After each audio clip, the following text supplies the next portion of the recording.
হযরত আদম আলাইহিস সালাম ডাক দিয়া কয়ে, জগৎবাসীরা শুনো, আমি তাকায়া দেখলাম এই নদীর মধ্যে একটু দূর থেকে দেখা যায় একজন লোক একটা সাঁকো দিয়ে আমি হযরতে আদম আলাইহিস সালামের দিকে আসতেছে। আমি অনেকক্ষণ অবলোকন দৃষ্টিতে যেই মাত্র তাকাইলাম, হঠাৎ করে দেখি আস্তে আস্তে আস্তে আস্তে আমি হযরতে আদম সফিউল্লাহর গুরার মধ্যে এই লোকটা এসে পৌঁছে গেছে। আয়েশা ডাক দিয়া কই, নবীজি ওগো আদম সফিউল্লাহ, আল্লাহ রাব্বুল আলামিন আমি জিবরাইলকে দিয়া আপনি আদম সফিউল্লাহর নিকটে একটা বার্তা দিয়ে পাঠিয়েছে। হযরতে আদম সফিউল্লাহ ডাক দিয়া বললেন, জিবরাইল কি বার্তা দিয়ে পাঠিয়েছে? আখির জামানার পয়গম্বর রাসূল আরবি রাসূল করিম সাল্লাল্লাহু আলাইহি ওয়াসাল্লাম দুনিয়ার বুকে তিনি যাবেন একটা সময়ে। আপনি আজকে কি করবেন? আল্লাহ পাকের হুকুম, আজকে এই নদীর মধ্যে আপনি গোসল করবেন। আদম আলাইহিস সালাম ডাক দিয়ে বললেন, রে জিবরাইল এই নদীর মধ্যে আমি কেন গোসল করব? কয় আপনি এই নদীর মধ্যে গোসল করার পরে আজকে গিয়ে আপনার সহধর্মিণী হযরতে হাওয়া আলাইহিস সালামের সঙ্গে আপনি মিলিত হবেন। মিলিত হওয়ার পরে আজকে আপনি আদম সফিউল্লাহর ললাট মুবারক থেকে নূরে মুহাম্মাদি হযরতে হাওয়া আলাইহিস সালামের ললাটের মধ্যে স্থানান্তরিত হবে। হযরতে আদম আলাইহিস সালাম তিনি গোসল মুবারক করলেন, এই নদীর মধ্যে গোসল মুবারক করলেন। গোসল মুবারক করার পরে হযরতে আদম আলাইহিস সালাম তিনি বাসার মধ্যে চলে গেছে। বাসার মধ্যে যাইয়া হাওয়া আলাইহিস সালামের সঙ্গে যে মাত্র মিলিত হলেন, নূরে মুহাম্মাদি আপনার নবী আমার নবীজির নূর মুবারকটা হাওয়া আলাইহিস সালামের কাছে স্থানান্তরিত হয়ে গেছে। হাওয়া আলাইহিস সালামের নিকট যখন নূরে মুহাম্মাদি চলে গেল, যাওয়ার পরে হযরতে আদম আলাইহিস সালামের পিছনে আর কেউ আসে না। সমস্ত মানুষগুলা হযরতে হাওয়া আলাইহিস সালামের জন্য পাগল হয়ে গেল। আদম নবী ডাক দিয়া কই, শুনো, এতদিন আমার পিছনে পিছনে তোমরা থাকতা, আমি আদম নবীকে এত সম্মান দিতাম, সমস্ত ফেরেশতারা হযরতে আদম নবীকে বড় ইজ্জত দিত। হঠাৎ করে হাওয়া আলাইহিস সালামের আমাদের আদি মাতার ইজ্জত বেড়ে গেল, সম্মান বেড়ে গেল। আদম আলাইহিস সালাম ডাক দিয়ে বললেন, মালিক হঠাৎ করে আমি আদম থেকে আমার বিবি আমার সহধর্মিণী হাওয়া আলাইহিস সালামের সম্মান কেন বেড়ে গেল? আমার আল্লাহ ডাক দিয়ে বললেন, রে আদম আমার নূরে মুহাম্মাদি আমার বন্ধু নবীজির নূর মুবারকটা এতদিন তোমার কাছে থাকার কারণে তোমার দাম সবচেয়ে বেশি ছিল। এখন যেই মাত্র তোমার বিবির নিকটে নূরে মুহাম্মাদি স্থানান্তরিত হয়ে গেছে, সেই জন্য আজ থেকে তোমার বিবির সম্মান বেড়ে গেছে। নবীজির কারণে পৃথিবী সৃষ্টি করলেন আল্লাহ। নবীজির খাতিরে উম্মতে মুহাম্মাদিকে এত শ্রেষ্ঠত্ব দান করেছেন। শুধু তাই নয় বাবা, আমার আল্লাহ আপনার আল্লাহ উম্মতে মুহাম্মাদির জন্য অসংখ্য সুসংবাদ দান করেছেন। আসছি সেই দিকে হযরতে হাওয়া আলাইহিস সালাম থেকে হযরতে শীশ আলাইহিস সালামের নিকট চলে আসলো। আস্তে আস্তে আস্তে আস্তে আমি মূল কথাগুলি বলে যাব। আস্তে আস্তে আস্তে আস্তে হযরতে আব্দুল মুত্তালিব রাদিয়াল্লাহু তাআলা আনহুর ললাটে ওনার সন্তান হযরতে আব্দুল্লাহ রাদিয়াল্লাহু তাআলা আনহুর কপাল মোবারকে আমার নবীর নূর মোবারক। আব্দুল্লাহ রাদিয়াল্লাহু তাআলা আনহু মক্কার অলিগলিতে তিনি হেঁটে চলাফেরা করেন। সমস্ত অসংখ্য মহিলারা আব্দুল্লাহ রাদিয়াল্লাহু তাআলা আনহুকে বিবাহের প্রস্তাব দিয়েছে। নিজের পক্ষ থেকে বিবাহের প্রস্তাব দিয়েছে, কিন্তু প্রস্তাব গ্রহণ করে নাই। এই রকম যাইতে যাইতে হযরতে মা আমেনা রাদিয়াল্লাহু তাআলা আনহার সঙ্গে যখন বিবাহ হয়ে গেল, বিবাহ হয়ে যাওয়ার পরে আম্মা জান আমেনা ডাক দিয়ে বলে, আমি হঠাৎ করে ঘরের ভিতরে আমি যেই মাত্র প্রবেশ করলাম, ঘরের ভিতরে প্রবেশ করার পরে দেখি আমার স্বামীর চেহারা মোবারক কতদিন আমি দেখি, কিন্তু আজকে চেহারা মোবারকটা ভিন্ন রকম লাগছে। চেহারা মোবারকের মধ্যে নূর নূর বেশি পরিমাণ ভাসতেছে। আমি তাকায়া দেখি আমার স্বামীর কপাল মোবারকের মধ্যে একটা নূর ঝলমল ঝলমল করে আলোর মতো জ্বলতেছে। আম্মা জান আমেনা ডাক দিয়ে বললেন, আমি সাথে সাথে আমার স্বামীকে আমি মহব্বত করে একটু জড়িয়ে ধরে কপাল মোবারকের মাঝে যেই মাত্র আমি একটা মহব্বতে চুমু লাগাইলাম, হঠাৎ করে দেখি আমার স্বামীর কপাল মোবারকের মধ্যে ওই নূর মোবারকটা আর নাই। নূর মোবারকটা কোথাও যেন উধাও হয়ে গেছে। প্রথম মাসে হযরতে আদম আলাইহিস সালাম স্বপ্ন যুগে এসে আমার আম্মা জান আমেনা রাদিয়াল্লাহু তাআলা আনহাকে শুভ সংবাদ দিলেন। ডাক দিয়ে বলতেছেন, আমেনা গো, তোমার নসিব ভালো, তোমার ভাগ্য খুলে গেছে, তোমার বড় খুশ নসিব। আখিরি জামানার পয়গম্বর তোমার শেকম মুবারকি পেট মুবারকের মধ্যে স্থানান্তরিত হয়ে গেছে। আমেনা ডাক দিয়া কয়, এ জগৎবাসীরা শুনো, প্রতি মাসে একজন করে পয়গম্বর আসতে এসে আমি আমেনাকে সুসংবাদ দান করতেন।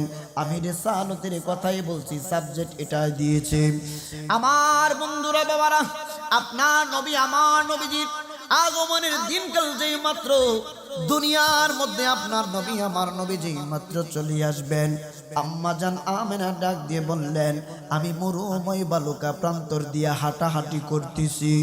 দুইটা বিশাল বড় পাহাড় জাবাল, দুইটা বিশাল বড় পাহাড়, আমি যেই মাত্র হাঁটলাম, হঠাৎ করে আমি তাকায়া দেখলাম এই যে পাহাড়ের উপর থেকে একটা বাঘ আমি আমেনার দিকে দৌড়াদৌড়ি করে চলে আসতেছে। আমি উপর দিকে তাকাইয়া ডাক দিয়ে বললাম, মালিক, আমারে তুমি বাঁচাও, আমারে তুমি সেভ করাও, বাঘের থুবল থেকে আমাকে সেভ করাও। এই বাঘটা দৌড়াতে দৌড়াতে আমি আমেনার কদমে এসে আমি তাকায় দেখলাম, হাজু এই বাঘটা আমি আমেনার কদমের মধ্যে জিহ্বা দ্বারা চাটা শুরু করেছে। এই বাঘটা কিছুক্ষণ পরে মানুষের মতো কথা বলে। ক্ষমতা দিয়েছেন কে বলুন? আল্লাহ যদি ক্ষমতা দেয়, বাঘ কথা বলবে, এটা অস্বাভাবিক ব্যাপার না, এটা স্বাভাবিক ব্যাপার।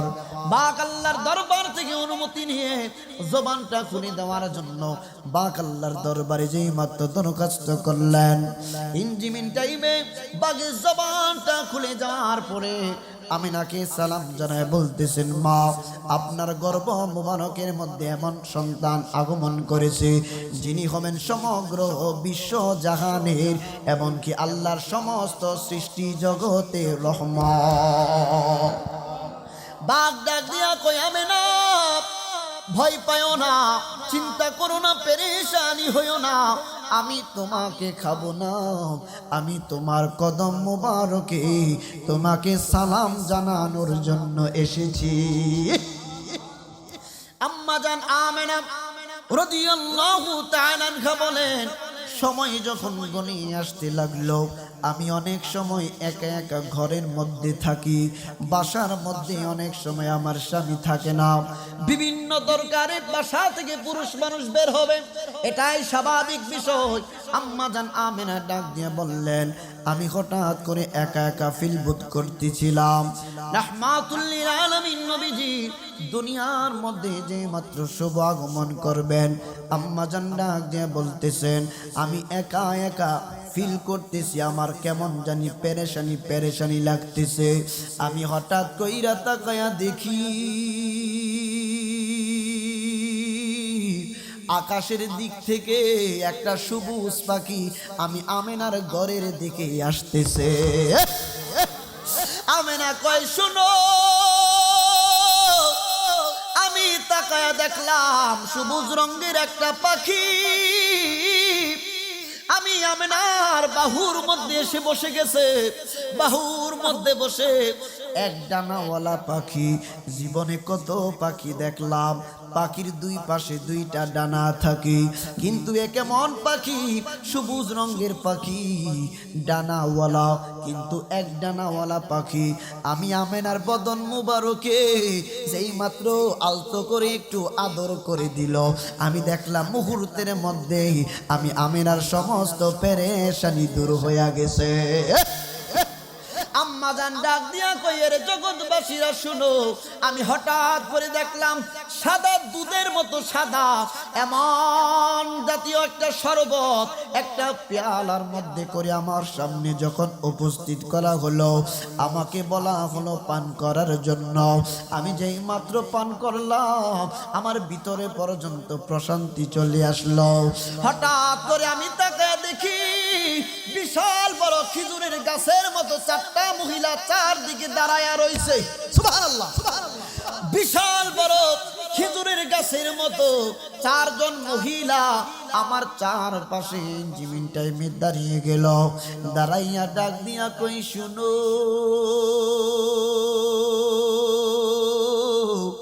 আপনি ভয় পাবেন না, আমরা জান্নাত থেকে আসছি।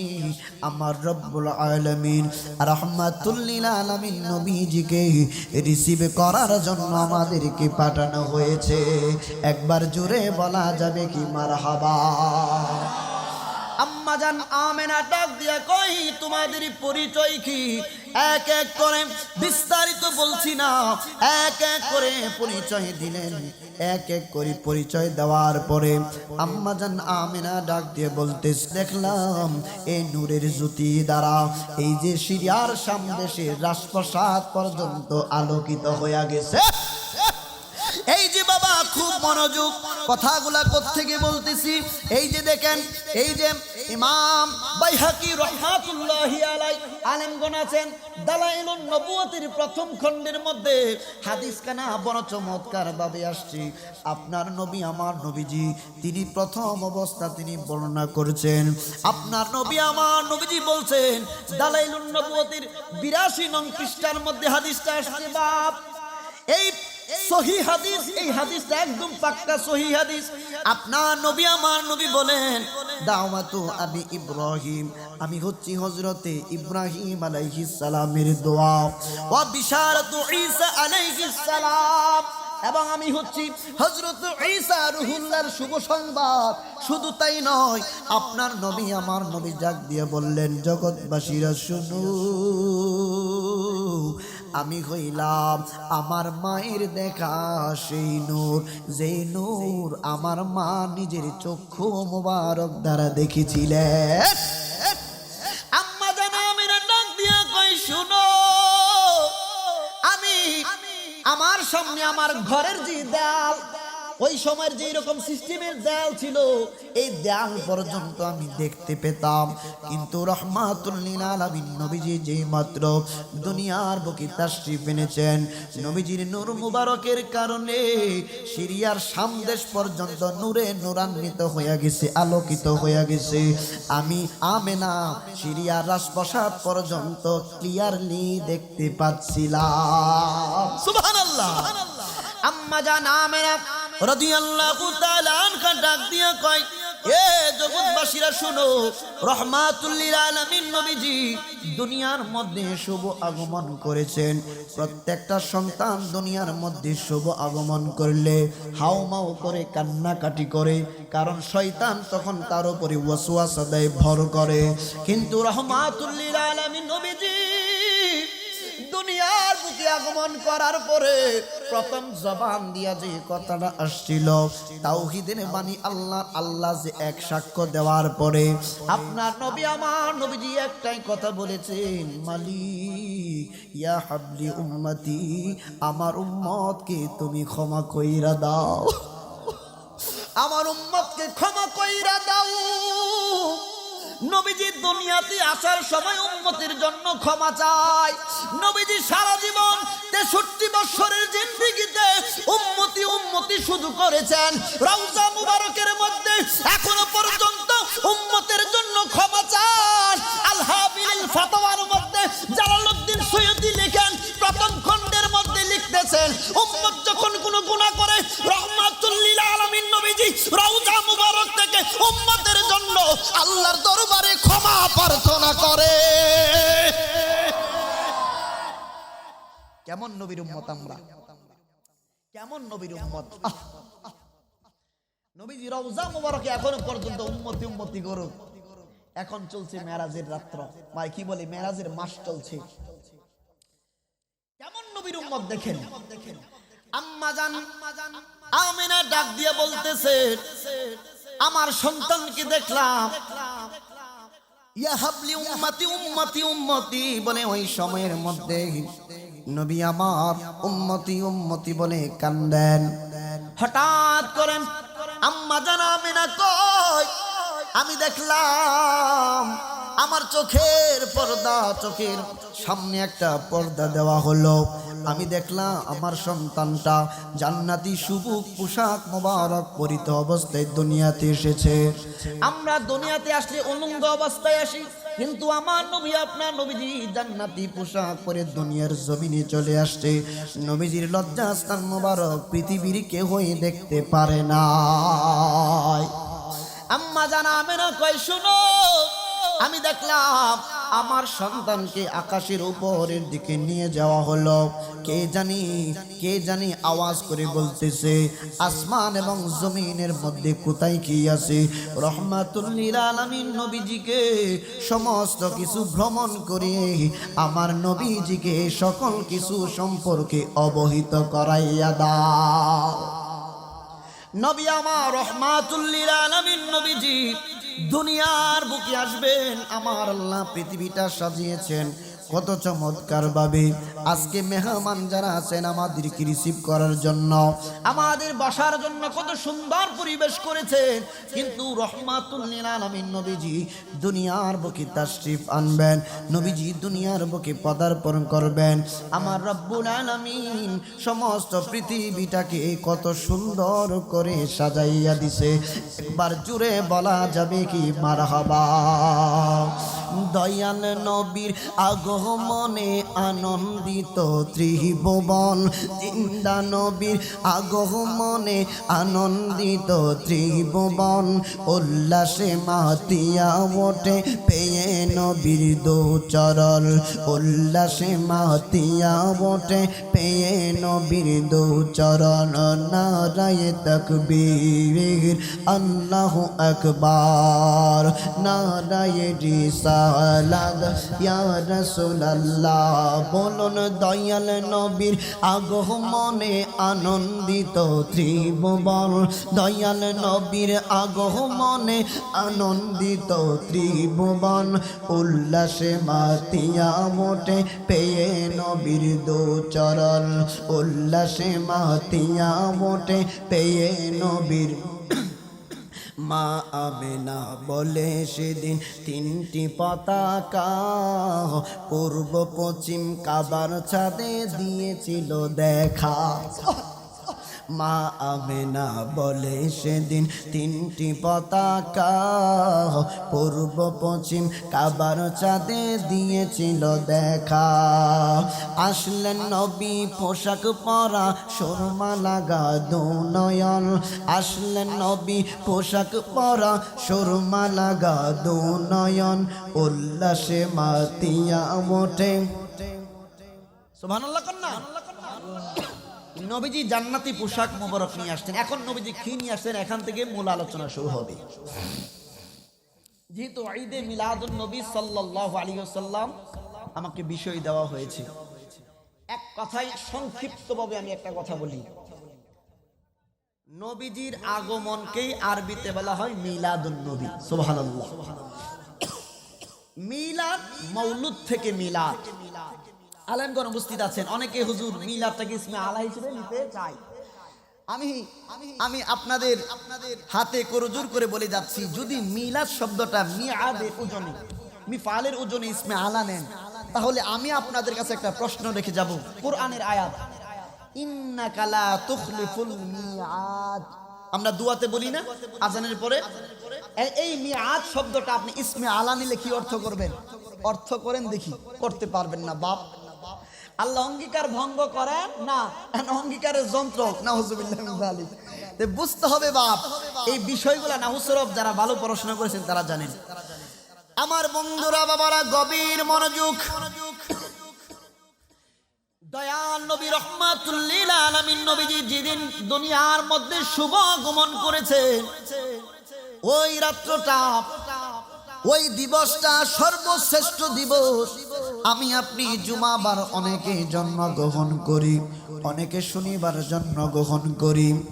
এখন বাবা, পৃথিবীর মধ্যে লাইলাতুল কদর একটা রাত্র আছে, লাইলাতুল মেরাজ একটা রাত্র আছে, লাইলাতুন নিসফি মিন শাবান মানে শবে বারাত একটা রাত্র আছে। দুই ঈদের দুইটা রাত্র আছে। আলেমগণ এখানে উপস্থিত আছেন। এই যে আমার কাছে কিতাব দেখতেছেন, রদ্দুল মুহতার অর্থাৎ ফতোয়া শামী নামে প্রসিদ্ধ আল্লামা জৈনুদ্দিন ইবনে আবিদিন শামী রাহমাতুল্লাহি আলাইহি তৃতীয় খণ্ডের 528 পৃষ্ঠার মধ্যে বড় চমৎকার ভাবে উল্লেখ করেছেন। একটু মনোযোগ দিয়ে শুনবেন, ঘটনায় আসতেছি রে বাপ। তিনি বলতেছেন, আন্না আফদালাল লায়ালি লাইলাতুল মাউলিদিহি সাল্লাল্লাহু আলাইহি ওয়াসাল্লাম সুম্মা লাইলাতুল কদর সুম্মা লাইলাতুল ইসরাহি ওয়াল মিরাজ সুম্মা লাইলাতু আরাফা সুম্মা লাইলাতুল জুমআ সুম্মা লাইলাতুন নিসফি মিন শাবান সুম্মা লাইলাতুল ঈদ। একবার জুড়ে বলা যাবে কি মারহাবা? আন্না আফদালাল লায়ালি লাইলাতু মাউলিদিহি সাল্লাল্লাহু আলাইহি ওয়াসাল্লাম, নিশ্চয় সর্বশ্রেষ্ঠ আফজাল রাত হলো নবীজির আগমনের রাত। তারপরে সুম্মা লাইলাতুল কদর, তারপরে শ্রেষ্ঠ রাত হলো লাইলাতুল কদরের রাত। সুম্মা লাইলাতুল ইসরা ওয়াল মিরাজ, তারপরে সর্বশ্রেষ্ঠ রাত হচ্ছে মেরাজের রজনী। সুম্মা লাইলাতু আরাফা, তারপরে শ্রেষ্ঠ উত্তম রাত্র হচ্ছে আরাফার রাত্র। সুম্মা লাইলাতুল জুমাতি, তারপরে শ্রেষ্ঠতম রাত হচ্ছে জুমার রাত। সুম্মা লাইলাতুন নিসফি মিন শাবান, তারপরে শ্রেষ্ঠতম রাত হচ্ছে শবে বরাতের রাত। সুম্মা লাইলাতুল ঈদ, তারপরে শ্রেষ্ঠ হচ্ছে ঈদের রাত। একবার জুড়ে বলা যাবে কি মারহাবা? তাহলে প্রমাণ পেলাম, ফতোয়া শামী না পড়লে মুক্তি হওয়া যায় না। সবচেয়ে বেশি ফতোয়া প্রদান করে একজন ফকি ফতোয়া শামী থেকে, রদ্দুল মুহতার থেকে আল্লামা জৈনুদ্দিন ইবনে আবিদিন শামী রাহমাতুল্লাহি আলাইহি বড় চমৎকার ভাবে কথাগুলি কোট করেছেন। আপনার নবী, আমার নবীজি যেই দিন দুনিয়ার বুকে শুভ আগমন করেছেন, ওই রাত্র হচ্ছে পৃথিবীর মধ্যে সর্বশ্রেষ্ঠ রাত। সুবহানাল্লাহ। আপনার নবী, আমার নবীর ব্যাপারে এখন আসুন। আমার আল্লাহ পবিত্র কুরআনুল কারীমের মধ্যে ঘোষণা করেছেন, ওয়ামা আতাকুমুর রাসূলু ফাখুযুহু ওয়ামা নাহাকুম আনহু ফান্তাহু। আমার রাসূল যাহা যাহা নিয়ে এসেছেন তাহা তোমরা গ্রহণ করো। আমার রাসূল তোমাদেরকে জায়গা জায়গা থেকে নিষেধ করেছেন, তাহা থেকে তোমরা বিরত থাকো। এখন প্রথম কথা হলো, আমার রাসূল আমাদের জন্য কি নিয়ে এসেছেন? উম্মতে মুহাম্মাদির জন্য 5 ওয়াক্ত নামাজ আপনার নবী, আমার নবী নিয়ে এসেছেন। উম্মতে মুহাম্মাদির জন্য যাকাতের ব্যবস্থা, মুহাম্মাদির জন্য ফিতরার ব্যবস্থা করেছেন, যাতে করে জানের একটা কি হয়ে যায়, সদকা হয়ে যায়। জানের সদকার জন্য ফিতরার ব্যবস্থা করেছেন। সম্পদকে পবিত্র করার জন্য যাকাতের ব্যবস্থা রেখেছেন। আমার রাসূলুল্লাহ সাল্লাল্লাহু আলাইহি ওয়াসাল্লাম আমি আপনি যাতে করে জাহান্নামে না যেতে হয়, সেই জন্য উম্মতে মুহাম্মাদীকে একটা মেসেজ দান করেছেন। নবী আমার ডাক দিয়া বললেন, উম্মত শুনো, তোমাদের প্রত্যেকটা সন্তানের জান্নাত হলো তোমাদের মায়ের পায়ের নিচে। ঠিক না বেঠি? ওরে মায়ের কান্দন যাবজ্জীব,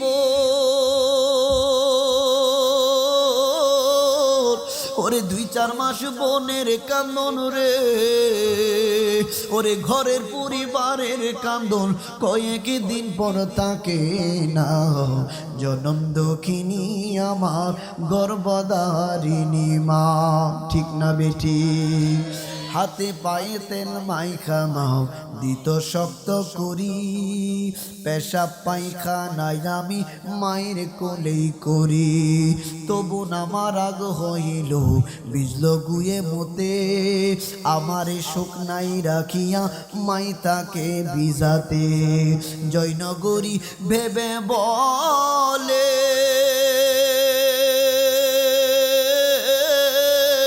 ওরে জান্নাত মায়ের কদম তলে গো, তোরা দেখ বুখারী হাদিস খুলে করছেন নবী ঘোষণা। জনম দুঃখিনী আমার গর্ভধারিণী মা। আপনার নবী আমার নবী দুনিয়ায় আসার পূর্বে বাবা চলে গেল, বাবা চলে গেলেন। দুনিয়ায় আসার পরে নবীজির আম্মা জান দুনিয়া থেকে চলে গেলেন। আপনার নবী আমার নবীজি একা হয়ে গেলেন। রহমাতুল লিল আলামিন নবীর জন্য আমার আল্লাহ তো যথেষ্ট রে বাপ। আপনার নবী আমার নবীজিকে আমার আল্লাহ কোনোদিন কষ্ট দেন না, দিবেন না। আপনার নবী আমার নবীজি আস্তে আস্তে করে সমাজের মধ্যে মক্কাতুল মুকাররমার মধ্যে বড় হয়ে উঠতে লাগলেন। নবীজি 40 বছরে যখন নবুয়াতটা প্রকাশ করতে গেলেন, আবু বকর সিদ্দিক রাদিয়াল্লাহু তাআলা আনহু সহ অসংখ্য সাহাবা কেরাম নবীজির দ্বীনের কাজের মধ্যে শরীক যখন হয়ে গেলেন, আপনার নবী আমার নবীজির ইসলামকে পাক-পথ করে উড়ানোর জন্য অসংখ্য সাহাবা কেরাম নিজের জীবন পর্যন্ত বিভিন্ন যুদ্ধের ময়দানে শাহাদাত বরণ করলেন। আপনার নবী আমার নবীজির জামানার মধ্যে আলকামা নামে একজন ভণ্ড নবী দাবিদার, আলকামা নামে একজন ভণ্ড নবী দাবিদার, সে চিঠি লিখলো দাদা ভাই। চিঠি লিখে আপনার নবী আমার নবীজির নিকটে, আমার নবীর নিকট কদম মোবারকে চিঠি মোবারকটা পাঠিয়ে দিল। লেখার পরে লেখা ছিল, আমি মুহাম্মদ সাল্লাল্লাহু আলাইহি ওয়াসাল্লামের নিকটে চিঠি পাঠাইলাম, আমি মুসাইলামা নবী দাবিদার, আমাকেও আপনার নবুয়তের অংশীদারি হিসেবে আমাকে আপনার পার্টনার হিসেবে নিয়ে নেন। দুইজনে মিলেমিশে আল্লাহর দ্বীন প্রতিষ্ঠা করব। কিন্তু বলেন না, আমার নবী আপনার নবীর পরে আর কোন নবী আসার ক্ষমতা আসেনি। নবীর পরে কোনো নবী নাই, নবীর পরে কোনো নবী নেই। নবীজি আখিরি জামানার শ্রেষ্ঠ নবী এবং আমরা শ্রেষ্ঠ নবীর শ্রেষ্ঠ উম্মত। নবীজি সাল্লাল্লাহু আলাইহি ওয়াসাল্লাম তিনি চিঠির জবাবে লিখলেন, এ বন্যা মুসাইলামা, আমি হচ্ছি আল্লাহর পক্ষ থেকে নবী এবং রাসূল, আমার পরে কোনো নবী রাসূল আসবে না।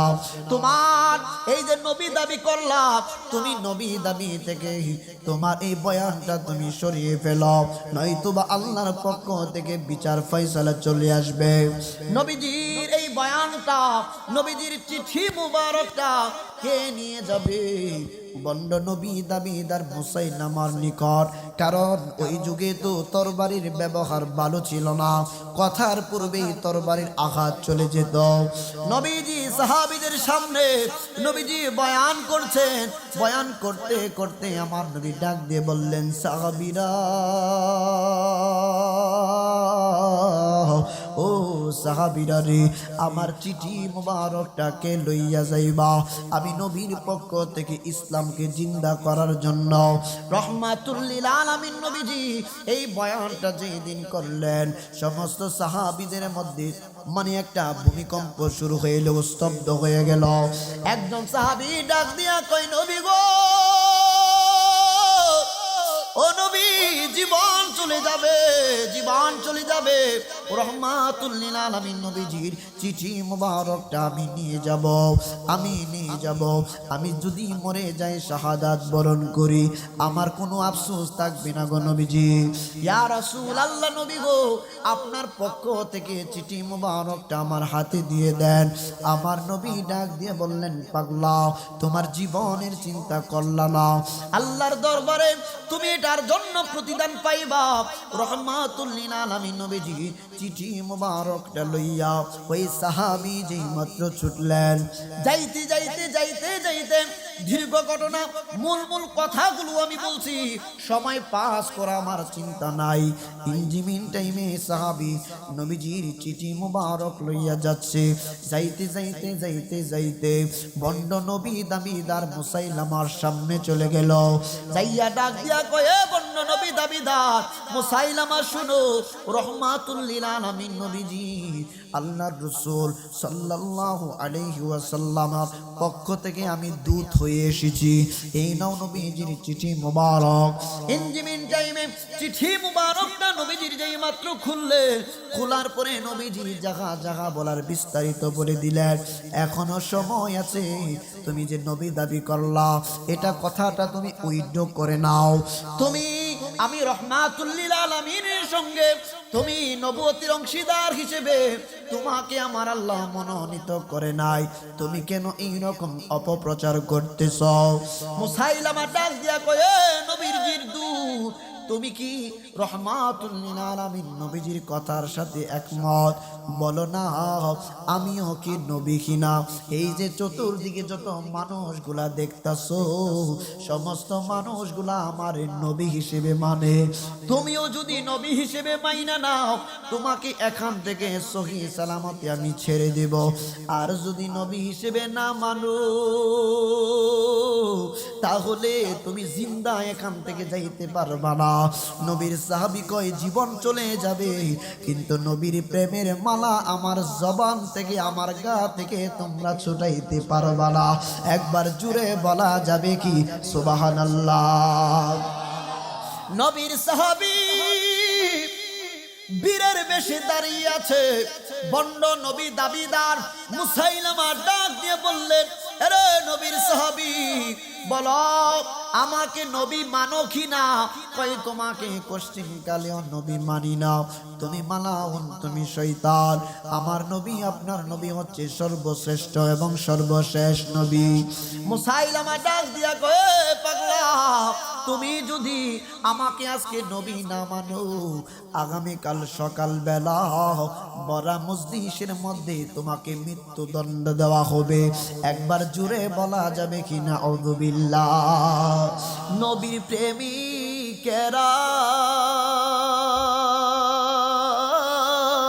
দিশেহারা মরণের ভয় করে না, প্রেম তো মরে না, ঠিক না বেটি? ওরে নবীর প্রেমিকেরা দিশেহারা মরণের ভয় করে না, প্রেম তো মরে না। প্রেম করেছেন আইয়ুব নবী, তার প্রেমে রহিমা বিবি গো, ওরে তারে 18 সাল কিরাই খাইলো, তবু প্রেম সারে না, প্রেম তো মরে না, ঠিক না বেঠাই? নবীর সাহাবী ডাক দিয়া কয়, বন্ড নবী মুসাইলামা, শুনো, আমার কল্লা কেন, আমার কলিজা কেটে যদি 2 ভাগ কইরা দাও, তারপরে নবীর প্রেমের মালা আমার গলা থেকে ছুটাইতে পারবা না।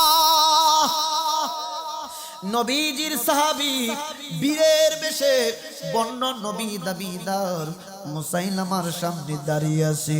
মুসাইলামা বড় মজলিসের মধ্যে জানিয়ে দিলেন, অ্যানাউন্স করে দিলেন, আগামীকাল সকালবেলা এই নবীজির দূত যে চিঠি নিয়ে আসলো, আগামীকাল সকালবেলা বড় মজলিসের সামনে তাহাকে মৃত্যুদণ্ড দেওয়া হবে, শাস্তি দেওয়া হবে। আমার তরবারির হাত থেকে রেহাই পাইব না, তাকে আটকে রাখো, তাকে শিকল দিয়ে, এক্সাম্পল শিকল দিয়ে বেঁধে দিয়ে তাকে বেঁধে রাখো। নবীর সাহাবী নবীজির প্রেম নিয়ে, নবীজির ইসলামকে সুপ্রসার করার জন্য, নবীর পক্ষে কাজ করার জন্য ছুটে গেলেন। এই দিক দিয়ে তাকে পাকড়াও করা হলো। সমস্ত রাত চলে গেল।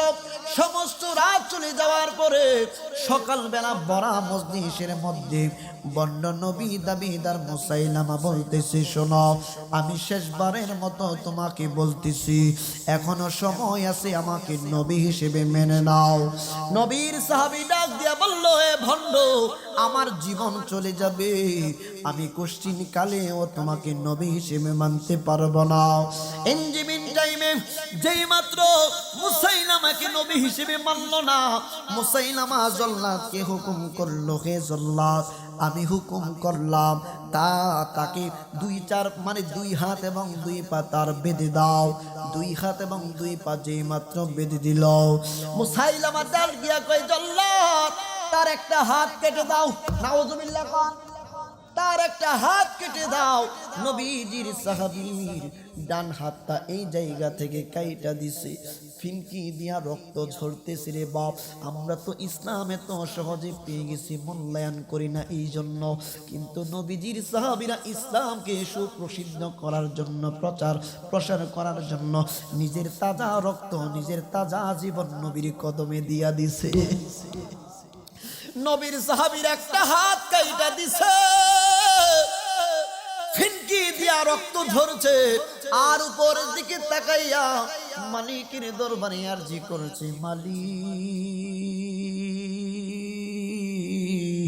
তোমার বন্ধু নবী ইসলামকে প্রসার করার জন্য জীবন দিয়ে দিচ্ছি। মালিক, তুমি তো দেখতে পাচ্ছ, তোমার বন্ধু নবীর মহব্বতে জীবন দিয়ে দিচ্ছি, রক্ত ফিনকি দিয়ে বের হচ্ছে।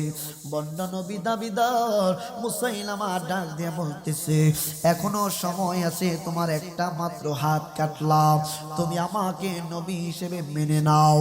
নবীর সাহাবী ডাক দিয়া কয়, রে পাপিষ্ঠ, আমার একটা হাত কেন, আমার কলিজা কেটে দিনেও আমি তোমাকে নবী হিসেবে মানব না।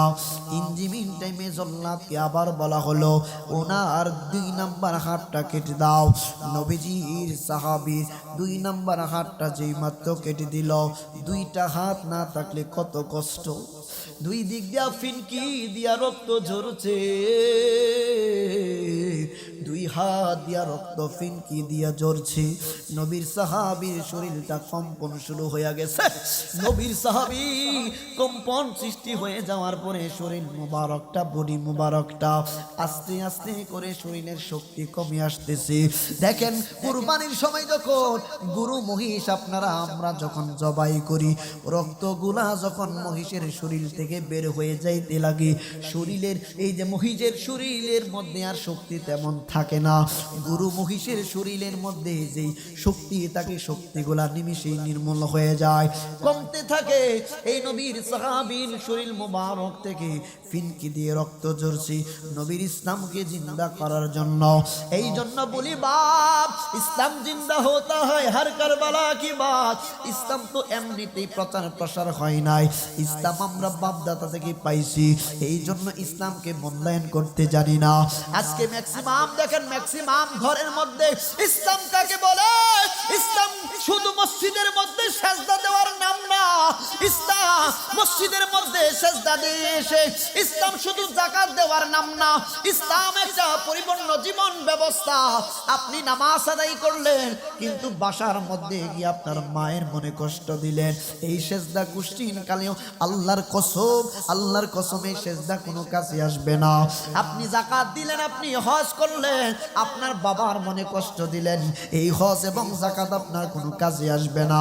আপনি সেজদা দিবেন আর মাকে কদর করবেন, মা বাবাকে কষ্ট দিবেন না।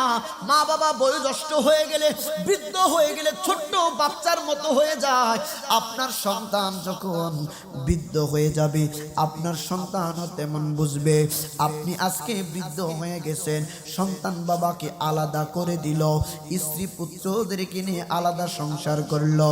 কিন্তু ভাই একটা কথা বইলা যাই, আপনার বাবাকে বৃদ্ধ বয়সে যে আপনি আলাদা করে দিলেন, একটা সময় আসবে আপনার সন্তানও আপনাকে আলাদা করে দিবে। ঠিক না? আপনার মার মনে কষ্ট দিয়া, আপনার মার মনে কষ্ট দিয়া আপনার বিবির জন্য, স্ত্রীর জন্য 10,000 টাকার দামের শাড়ি আপনি কিনে আনলেন, কিন্তু শীতের মৌসুমে মাটা কনকনে শীতের মধ্যে কাঁপে, একটা শীতের পোশাক পর্যন্ত দিলা না। আজকে দেখেন এই যে 2025 সাল আমরা উদযাপন করলাম, 2025 সাল রাত্রি 12টার সময় এই যে কি বলে ডেক্সিট দিয়া জমিনটারে কাঁপাইলাম। যুবক একটু মনোযোগ দিয়ে শোনো, তুমি আমি এই যে নতুন বছর উদযাপন করলাম ডিজে গান বাজাইয়া, মাটিগুলা কাঁপছে, বরাবরে বেশি পরিমাণ সাউন্ড দিয়া গান বাদ্য করেছে যুবকরা। যুবক শুনো, আজকে তুমি মাটি কাঁপাচ্ছ, তুমি যেদিন মারা যাইব মাটি একদিন কবরে তোমাকেও কাঁপাবে। ঠিক না বাজে? মাটি একদিন তোমাকে কাঁপাইব। কবরের আযাব এক পাশ থেকে যখন তোমাকে আমাকে চাপ দিব, বাম পাশে হাড়গুলা চুরমার করে নিবে, একটা হাড়ও কিন্তু থাকবে না। সময় থাকতে আমাদেরকে শুধরাইতে হবে। যত কিছুই বলেন না কেন, আমি আশরাফুল হক জয়নগরীর সারা বছর শুনতে পারবেন, আল্লাহর কসম করে বলি। কিন্তু বাবা মায়ের মনের মধ্যে যদি সুতা পরিমাণ কষ্ট দাও, আমার ওয়াজ সারা বছর শুনলে কোনো লাভ হবে না, নামাজ সারা জীবন করলে কোনো লাভ হবে না। মক্কা মদিনায় হজ করে আসলেও বাবা মার মনে কষ্ট দিলে আমি আপনি জান্নাতে যেতে পারবো না। কারণ বাবা মা মায়ের পায়ের নিচে সন্তানের বেহেস বলেছেন কে? আমার নবীর কথা হাকিকতে আল্লাহর কথা। সুবহানাল্লাহ কোন না কেন? আমার নবী আপনার নবী কোন বানায়া কথা বলেন নাই। আমার নবী যাহা বলেন আমার আল্লাহর কথা বলেন। ওই নবীর সাহাবী দুইটা হাত কেটে নিল, পিনকি দিয়ে রক্ত মুবারক ঝরছে। নবীজির সাহাবী দুইটা চোখ দিয়ে পানি বেয়ে বেয়ে পড়ছে আর ডাকতেছে, নবী গো, আপনার ইসলামের জন্য জীবনটা আমি দিয়ে দিচ্ছি। নবী গো, আপনি একটু দেখেন, আমার আল্লাহর দল্লাকে সাক্ষী রেখে ইসলামকে সুপ্রসিদ্ধ প্রচার করার জন্য জীবন দিয়ে যাচ্ছি। মুসাইলামা ডাক দিয়া কয়, নবীজির দূত, এখনো সময় আছে, তুমি আমাকে নবী হিসেবে মেনে নাও, তোমার জানটা আমি ভিক্ষা দিব। নবীর সাহাবী কয়, না না, আমার এমন জীবন দিয়ে আমি কি করব যেই জীবনটা নবীর কদম মুবারকের কোনো কাজে আসবে না। নবী গো, জীবন দিয়া যাচ্ছি আপনার ইসলামটাকে সুপ্রচার করার জন্য। মুসাইলামা ডাক দিয়া কয়, জল্লাদ, তার একটা পা কেটে দাও। তার আরেকটা পা যখন কেটে দেওয়া হলো, দুইটা হাত আর একটা পা না থাকলে কেমন লাগে নিজে একটু চিন্তা করবেন। নবীর সাহাবী আস্তে আস্তে করে একদম দুর্বল হয়ে আসতেছেন রে বাপ, কারণ ফিনকি দিয়া রক্ত মোবারক গুলা বের হচ্ছে। রক্ত বের হয়ে গেলে শরীরের মধ্যে কোনো শক্তি থাকে না। নবীজির সাহাবী আস্তে আস্তে করে শাহাদাত বরণ করছেন। একটা সময় চক্ষুটা আস্তে আস্তে করে ঝিমু ঝিমু ভাব, আর মনে মনে আর বলতেছে, মালিক, তোমার বন্ধু নবীর জন্য জীবন দিয়ে গেলাম। প্রমাণ হয়ে গেল, নবীর আশেক যারা, নবীর প্রেমিক যারা, জীবন দিতে প্রস্তুতি মানটা দিবে না। ঠিক না বেঠে? জীবন দিতে প্রস্তুত দিবে না।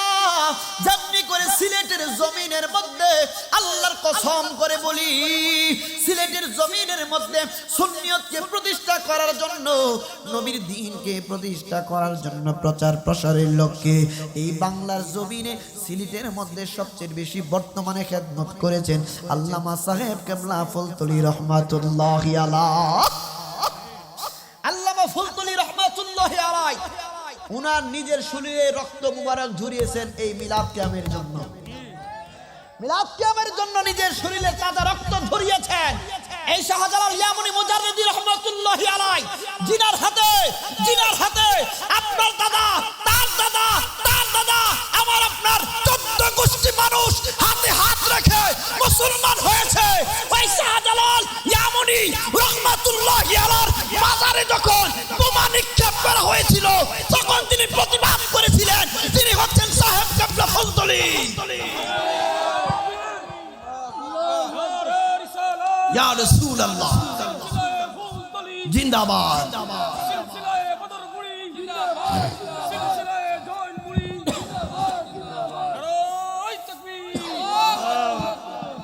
আজকে শুধু আরে মোলাবাগান নবীর পক্ষে কথা বলবে এমনটা কেন?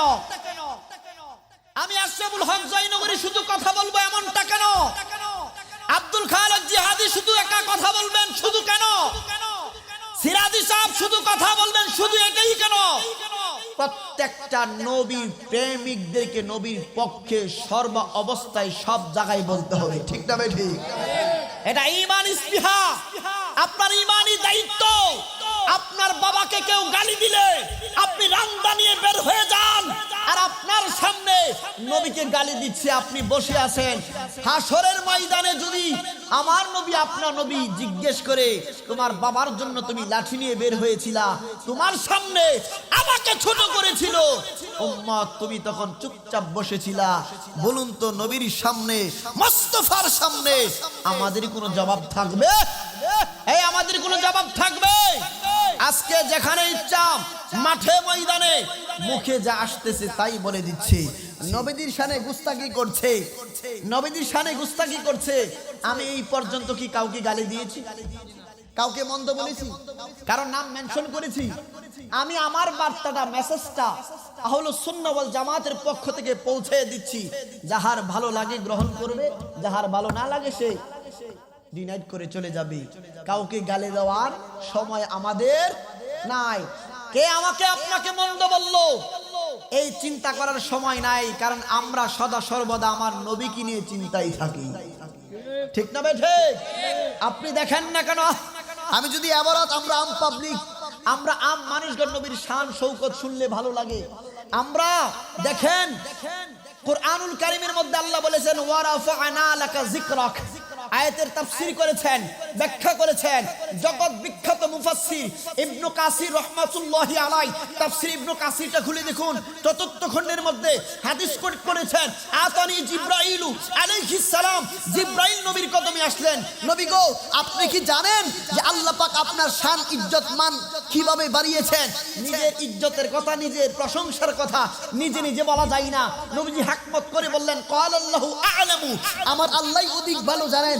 জিবরাইল বললেন ইয়া রাসূলুল্লাহ, নবী গো ইদা যুকিরতু যুকিরতু মা, ইদা যুকিরতু যুকিরতা মাই, যত জায়গায় আল্লাহর জিকির করা হবে তত জায়গায় আপনি রাসূলুল্লাহর শান জিকির করা হবে।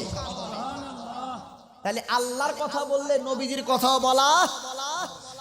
সিলেটবাসী শুনুন, পবিত্র কুরআনের মধ্যে 82 জায়গায় নামাজের কথা আছে। সুবহানাল্লাহ। কত জায়গায়? এখন যে আলোচনাটা এখন করব আশ্চর্য হয়ে যাবে। আমি বলছি আমাকে 2-3টা বিষয়ে কথা বলার জন্য বলেছে, আসলে অনেক দীর্ঘ বিষয়। কুরআনুল কারীমের মধ্যে 82 জায়গার মধ্যে নামাজের কথা আছে, মা বাবার কথা আছে কিছু জায়গায়, হজের কথা আছে কিছু জায়গায়, সুদ ঘুষের কথা আছে কিছু জায়গায়, অন্যান্য বিষয় সম্পর্কে কিছু জায়গায় আছে। কিন্তু শুনে রাখুন, আমার নবী আপনার নবীজির শান আজমতের কথা আছে 1400 জায়গায়। আরো জোরে বলুন সুবহানাল্লাহ। তাহলে আপনি ভাগ দেন যদি দৈনিক একবার নামাজের কথা বলেন, তাহলে আমার নবী আপনার নবীর কথা বলতে হবে 17 বার। একবার নামাজের কথা বললে নবীর নাম কয়বার বলতে হইব? 17 বার। কারণ নবীজির আপনি ভাগ করে হিসাব করে দেখেন। তাহলে আজকে নামাজ নামাজ বলে বলে ইমানটা নষ্ট করে ফেলছি। নামাজ ফরজে আইন। আমি মনে করি এটা আমি আপনাকে বলে দিতে হবে। কেন? সকালবেলা নাস্তা না খেলে আপনার ক্ষুধার যন্ত্রণায় খারাপ লাগবে। সকালবেলার খাবারের কথা তো কেউ বলে দেয় না, কোনো মাহফিলে কোনো আলেম বলে দেয় না। দুপুরে খাবারের কথা কোনো হুজুর বলতে হয় না, কোনো ইমাম সাহেব মনে করে দিতে হয় না। রাত্রিবেলা খাবারের সময় আসলে বলে দিতে হয় না। তাহলে নামাজ না পড়লে যে জাহান্নামে যেতে হবে, এটা কেন বলা লাগবে? এটা তো নিজের পক্ষ থেকেই আপনাকে আদায় করা উচিত। ঠিক না ভাই? ঠিক। আরে বাপ, কত মজার কথা। আমি যাচ্ছি বাপ, দেখেন আপনার নবী আমার নবীজি রহমাতুল লিল আলামিন নবীজি, তিনি রওজা মুবারকে শুয়ে আছেন। রওজা মুবারকে নবীজি শুয়ে আছেন। নবী খারাপ অর্থে, ছোট অর্থে, রাখাল অর্থে, রাখাল অর্থে ব্যবহার করতো অথবা গালি অর্থে ব্যবহার করতো। আমার আল্লাহ বললেন, তোমরা বলো ওয়াকুলু জুরনা, নবী গো আমাদের দিকে একটু দয়ার নজরে তাকান। সুবহানাল্লাহ। তো আপনি যেই জায়গায় আল্লাহ নিষেধ করলেন রাইনা বলিও না, সেই জায়গায় আপনি যদি বলেন কাউবয়, আপনি যদি নবীজির ব্যাপারে বলেন যে অমুকের তত্ত্বাবধানে চাকরি করেছেন, নবীজি রাখালের দায়িত্ব পালন করেছেন, এই কথাগুলা নবীজির ব্যাপারে মানানসই না বাপ। আমি আপনাদেরকে বাপ বলে বলছি, নবীজির ব্যাপারে মানানসই না। কেন মানানসই না? আমার নবী আপনার নবীর ব্যাপারে আল্লাহ রাব্বুল আলামিন তো নিজেই বলেছেন যে তোমরা একে অপরকে যেইভাবে আহ্বান করো, ডাকো, সেইভাবে আমার রসুলকে ডাকিও না। এখন বলেন তো, এক্সাম্পল দিচ্ছি। আমি বললাম যে মিস্টার আব্দুর রহমান, কাউকে ডাক দিলাম, অসুবিধা নাই, সে ব্যবসায়ী, মিস্টার আব্দুর রহমান, জনাব আব্দুর রহমান। এখন আপনি যদি ইকবাল হোসেন সিরাজি সাহেবের ডাক দেন, এই মিস্টার ইকবাল হোসেন সিরাজি, বলেন তো এটা মানানসই? এটা মানানসই? আপনি সম্মান করে কি ডাক দিবেন? হুজুর। সম্মান করে কি ডাক দিবেন? হুজুর। তাইলে আপনি আপনার বাবাকে সম্মান করে বাবা ডাক দেন, তা আমার নবীর ব্যাপারে আপনি কথা বললে কি সাবধানতা অবলম্বন করবেন না? শুনুন, বারবার বারবার যিনি আমার রসুলের ব্যাপারে গুস্তাগি করে আবার ক্ষমা চাবেন, এটা মুসলমান হতে পারে না।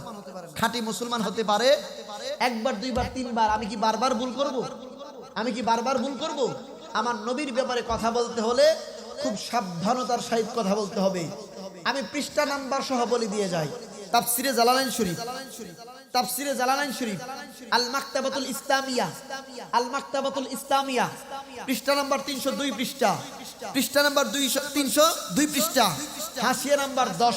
আমার রসুলকে জিন্দা অবস্থায় যেমন সম্মান করে ডাক দিয়েছেন সাহাবা কেরাম, ইমাম জালালউদ্দিন সুয়ুতী রাহিমাহুল্লাহ কোট করেছেন, বাদা উফাতিহি, নবীজির ইন্তেকাল মুবারকের পরেও নবীজিকে সম্মান করেই ডাক দিতে হবে। তাহলে আমার নবী আপনার নবীর ব্যাপারে মুখটাকে একটু লাগামের মধ্যে আপনি একটু জবানটাকে সাবধান করে দেন, নবীর ব্যাপারে যাতে আর ছোট কোনো কথা না আসে। কারণ আপনি দেখেন, আপনার সামনে আপনার উস্তাদকে যদি আমি অবমাননা করি, ছোট করি, আপনি আমাকে ছাড়বেন না? ছাড়বেন? ছাড়বেন না। কিন্তু আপনার উস্তাদের উস্তাদের উস্তাদের 14 গোষ্ঠী হইতো না আমার নবী না হইলে। সুবহানাল্লাহ। আমার নবী না হলে কেউ হতো না। আমার আল্লাহ কোরআনের কোথাও ইয়া মুহাম্মদ বলে ডাক দেয় নাই। আমার নবী আপনার নবীকে আমার আল্লাহ ডাক দিয়েছেন ইয়া আইয়ুহার রাসূল, ইয়া আইয়ুহান নবী, নবী গো, রাসূল গো। আমার নবী আপনার নবীকে ডাক দিয়েছেন ও কম্বলওয়ালা। সুবহানাল্লাহ। তো এই জন্য বলছি বাপ, নবীর ব্যাপারে খুব সাবধানতা অবলম্বন করবেন। যাই হোক, আল্লাহর ওলি বললেন, দেখো যেহেতু মহিলার হাত লেগেই গেছে, এখন পদ্ধতি একটাই, একটা বেত নিবা, বেত বুঝেন, লাঠি, লাঠি নিবা, কোনো একজন গিয়ে তার পিঠের মধ্যে জুড়ে আসতে না, কিন্তু আপনাদের এলাকায় আছে কিনা, আমাদের ওইদিকে আছে, ওই যে বর্তমানে সবচেয়ে বেশি বাংলাদেশে যেটা হয় পরকিয়া, কথা বলবেন, পরকীয়া বুঝেন? এক বেটার বউ লগে আরেক বেটার সম্পর্ক, জামাই ওই দিক দিয়ে এইটার দিকে টাকা ফাটা, আরেক ছেড়ে লিয়া মজা মারে। নাউজুবিল্লাহ কর। এই পরকীয়া আছে না? আছে কি না? তো এই পরকীয়া বন্ধ করতে হবে বাপ। আল্লাহ রাসূল বলতেছেন 80টা বেত্রাঘাত করবে, 80টা বেত। পিঠের মধ্যে কয়টা বাড়ি? 80টা। 80টা বেত দেওয়ার পরে যদি হাত ছুটে তাইলে তো ছুটলো, আল্লাহ রহমত। আর যদি না ছুটে তাইলে হয়তো হাত কাটতে না, তাইলে জেতা কবর দিলাই দিব। আল্লাহু আকবার। অনেক একটাই সমাধান পাইছি, অনেক ফিরে গেছে কেনা। এখন তারা সমস্ত মানুষ ওই এলাকায় গেল। তো যেটা বলছিলাম ফাঁক দিয়ে, তো যখন পরকীয়া দাদা ধরা পড়ে, এই একটা ইমাম সবাই না কি করে 10-5টা বাইত একখানা কইরা 10টা বাড়ি দিয়া যা মিলে দিলা না, এটা নিষেধ। যারা ফকি ইকবাল হোসেন সিরাজি দ মুফতি, সে তো তিনি তো ইফতা করেছে, ফতর কিতাব পড়ছে না, এরকম ভাবে হবে না। আপনি আস্তে আস্তে করে ব্যাগ দিয়ে দিলেন, এটা হবে না, এটা বিচার হবে না বাপ। এখন ওই মহিলাকে বললো 80টা বেত্রাঘাত দেওয়ার জন্য সমস্ত মানুষ গেছে, গিয়ে বলতেছে 80টা বেত্রাঘাত দিবা, দেওয়ার পরে যদি ছুটলো না ছুটলে হাত কাটতে দিব, নাহলে জিন্দা কবর দালাই দিব। তো মহিলার কান্দতে কান্দতে আরো বেহুশ। আরে কই কি বাড়ি শুরু করলো, বেত্রাঘাত দেওয়া শুরু করলো। 1টা 2টা 3টা 4টা 10টা 20টা 30টা 40টা 50টা 60টা 61 70টা 78টা, খুব সংক্ষেপে বলছি, মাঝখানের কথাগুলো স্কিপ করে দিলাম। 79টা বেত্রাঘাত করার পরেও হাতটা আর ছুটে নাই। বাড়ি কয়টা বাকি আছে? মাত্র একটা বেত্রাঘাত করা বাকি আছে। একটা বেত্রাঘাত দেওয়ার পরেও যদি হাতটা আগের জায়গা থেকে না ছুটে, তাহলে জীবিত মহিলাটাকেও জিন্দা কবর দিয়ে দিতে হবে, নয়তোবা হাতের কবজি থেকে তার হাতটাকে কেটে দিতে হবে। এই কথা যেই মাত্র ভিতরে বলল, যিনি বেত্রাঘাত করছেন তিনিও কাটতেছেন। হাই রে, এখন কি জানি ফয়সালা হয়ে যায়। একটা মাত্র বেত্রাঘাত বাকি আছে, যদি এটা দেওয়ার পরে হাতটা না ছুটে, না জানি কোন কাজ হয়, কি অবস্থা হয়ে যায়।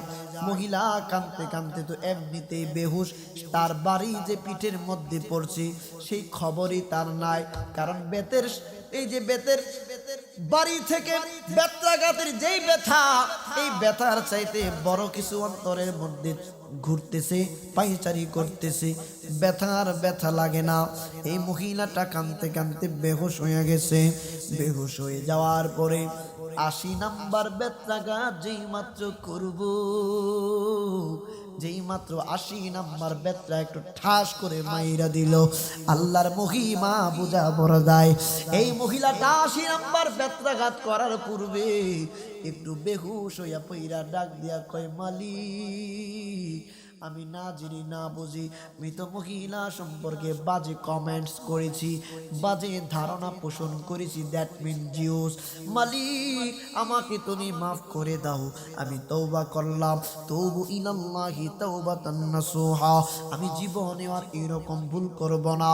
80 নাম্বার বেত্রাঘাত যেই মাত্র পিঠের মধ্যে পড়ছে, তার তওবা সাথে সাথে কবুল হয়ে গেছে। 80 নাম্বার বেত্রাঘাত পড়তে দেরি, এই মহিলার হাতটা এই মৃত মহিলার লজ্জা স্থান থেকে ঠাস কইরা খুইলা গেছে। মহিলাদের এই মহিলার আপটা আইছে, মানে কি বলে, তার জীবনটা ফিরে পাইছে। সে বুঝেন না কি একটা অবস্থা, এইরকম হাল অবস্থা। এই জন্য মা বোনদেরকে বলবো, আপনারা যখন মৃত মহিলাদেরকে গোসল করাবেন একটু সাবধানতা অবলম্বন করবেন। বাজে কমেন্টস করা যাবে না, কারণ প্রত্যেকটা মানুষের কম বেশি গুনাহ আছে। আমার যেমন গুনাহ আছে আপনারও আছে, কিন্তু কাকে কখন আল্লাহ মাফ কইরা দিব আমি আপনি কেউ কিন্তু বলতে পারি না, ঠিক না বেঠিক? এই জন্য বলছি বাপ, মরার পূর্বে নবীজির প্রেম নিয়ে আপনি আমাকে মরতে হবে। যত কিছুই বলি না কেন, আমি আপনি যখন কবরে চলে যাব, নবী সারা কবরের মধ্যে কেউ আপন হবে না, ঠিক না বেঠি? নবীর প্রেমের মালা পরে, নবীর কালিমা পরে কবরে যেতে হলে নবীজিকে বেশি পরিমাণ নিজের জানের চাইতে ভালোবাসতে হবে। বুখারী এবং মুসলিম বিল কিতাবিল ঈমান বিল ইত্তেফাক, বুখারী মুসলিম শরীফের হাদিস। আপনার নবী আমার নবীজি বলতেছেন, আমার নবী আপনার নবী বলতেছেন, লা ইউমিনু আহাদুকুম হাত্তা আকুনা হাব্বা ইলাইহি মিন ওয়ালিদিহি ওয়া ওয়ালাদিহি ওয়ান নাসি আজমাইন। ততক্ষণ পর্যন্ত মুমিন মুসলমান হইতে পারবা না যতক্ষণ পর্যন্ত তোমার সন্তানের চাইতে আমি রাসূলুল্লাহকে বেশি ভালো না বাসবা, তোমার বাবার চাইতে, মার চাইতে, তোমার নিজের জানের চাইতে যতক্ষণ পর্যন্ত আমি নবীকে ভালোবাসবা না ততক্ষণ পর্যন্ত তুমি পাক্কা ইমানদার হইতে পারবা না। বাপ হুজুর আসতেছে আমি গজল বলতে ইংরেজি গজল